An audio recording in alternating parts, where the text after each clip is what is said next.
When we think of iconic ships in Star Citizen, many stand out for different reasons, but none are quite like this one. The Banu merchantman is exotic, mysterious, and truly massive. Today we're taking a look at this potentially legendary trading vessel and what we know so far, what it promises, and why so many backers have been waiting eagerly for it to hit the verse.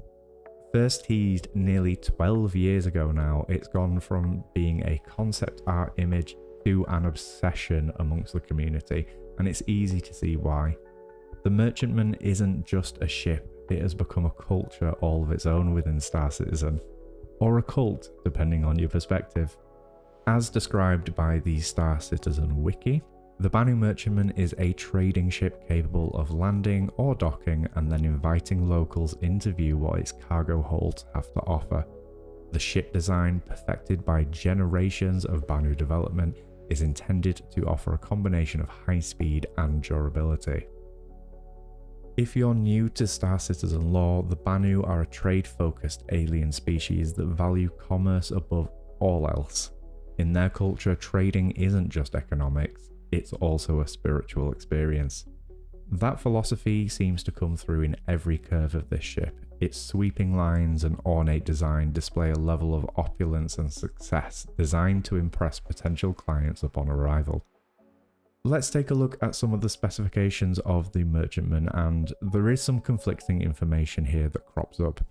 The specifications listed on the RSI website show the merchantman as being 160 meters in length, having a width of 160 meters, and a height of 65 meters, whereas the Star Citizen wiki lists the merchantman as being a length of 237 meters, a width of 203 meters, and a height of 80 meters. Considering the merchantman is listed as being capital sized and due to how much needs to be crammed inside this ship, I'm inclined to believe the larger size listed on the wiki over the official RSI website. Let's take a look at some of the notable features of this massive alien ship. The key element of the merchantman and what makes it so special is its on-board marketplace. Separated across 2 floors, the marketplace will allow players to sell items to other players across the verse, from possibly your basic essentials through to rare and exceptionally valuable wares, or a mixture of all of them across different storefronts. To facilitate the merchantman operations, it also has fairly large cargo carrying capacity of 2,880 SCU, a top-loading hangar primarily designed to hold the Banu Defender fighter ship as an escort, dedicated conference room for trade negotiations, separate entrances for public and crew with different levels of access to the ship depending on which entrance is used, medical facilities should the worst happen while out on the verse or potentially after being raided by pirates. While this isn't a dedicated feature as such, I think one of the greatest elements of the merchantman is just how much character the ship is intended to bring from what we've seen in concept images. The whole ship looks to be full of Banu specific culture and design, from the opulent and ornate design features through to shared communal areas and shrines. The merchantman is the perfect embodiment of this alien culture, a far cry from the more utilitarian human capital ships we have become accustomed to. Now, even as a peaceful species at heart, the Banu still need to be able to defend themselves whilst out on those trade missions. The verse is a dangerous place, especially when you have high value wares aboard. With that in mind, let's take a look at the list of armament for the merchantman. The ship is listed as coming with 2 pilot-controlled size 8 hidden weapons, which we will talk about soon, 1 main manned turret with twin-sized 5 guns, 2 remote turrets, 1 for each wing, that are listed as quad-size 4 weapons, and 4 automatic point defense turrets as well. A lot of this is of course subject to change, and there's a good chance the turrets may be upsized during the rest of its development to upgun it just slightly. There are 2 aspects of the weaponry that I find really interesting, the first being the pilot-controlled weapons that are designed to be hidden when not in use. We see in concept images the idea that these 2 massive guns fold away into the ship until the time has come to use them. This is a really cool design detail in my opinion, the idea that the merchantman shouldn't look threatening when customers are coming to make high value purchases, or perhaps the ship is hosting trade negotiations between 2 warring factions in its conference room. The last thing you want to be doing in those situations is staring down the barrel of 2 size 8 cannons. Excellent attention to detail there, I think. The other interesting thing that we see in concept images is the room where the main manned turret is located. The room is totally solitary with a singular walkway to the turret seat itself. From what we've seen of these early images, there's something almost ceremonial about the process of having to go into a battle scenario and man this turret.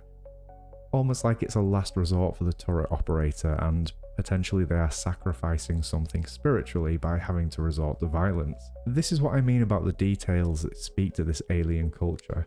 The Banu being a peaceful and spiritual species, it makes sense that going into combat would be a big deal for them. So these little details that they add into the ships are top notch in my opinion. Taking a look at the proposed internal layout, we start to get a sense of just how vast this ship will be. Clearly defined spaces across all of these different floors give the impression of the ship being almost like a small town of sorts. Having a dedicated public entrance ramp to roll out the welcome mat to prospective customers is a really nice touch, and I could imagine would take the focus away from this enormous alien ship in front of you and make it feel more of a communal market of sorts, or make you feel like a VIP for being able to buy at these stores. So what are the possible roles of the merchantman? Honestly, this list could be huge, but some of my favourite ideas personally are exotic and high value goods trading, mobile black market or illicit cargo trading, possibly acting as a fence for pirating orgs to sell the stolen goods that they happen to come across. Considering its internal design, this would make a very fancy and desirable org flagship for many. An interesting one that really gets my attention is a roaming market providing essentials to remote bases on distant planets, once base building becomes a thing of course. As I said earlier, this list could go on and on and on, and I'd be really interested in hearing what other people plan to do with the merchantman. Normally this is the part during this series where I speculate on when we can expect to see a concept ship be released, but with this one I couldn't even begin to speculate. It's become a meme at this point that the merchantman might never release, though I don't think that is the case. There are so many systems that need to be in place before this ship could be used as anything more than a fancy freighter, and to fully realise the dream of this vessel, those things need to be in place. We have heard talk of players being able to potentially start selling items to other players soon in some capacity. Could this be the first step in the right direction in making the merchantman dream a reality? I guess only time will tell. Whenever it does release, the Banu merchantman is going to be a ship for those who don't just want to play the economy, they want to own it. Whether you're planning to trade rare goods, represent your org in style, or simply roleplay as a galactic tycoon, the merchantman promises something no other ships in Star Citizen can do right now. I'm genuinely more interested in your thoughts about the Banu merchantman, and I learn so much from the comments you guys leave me. What are you guys planning on doing with this ship? Do any of you have one? Have you already dreamt up something incredible to do with it? Let me know down in the comments and sell me that merchantman dream. As always, if you found yourself enjoying the video or found it useful, consider subscribing for more Star Citizen content in the future. Thank you so much for watching, and I'll see you in the next one.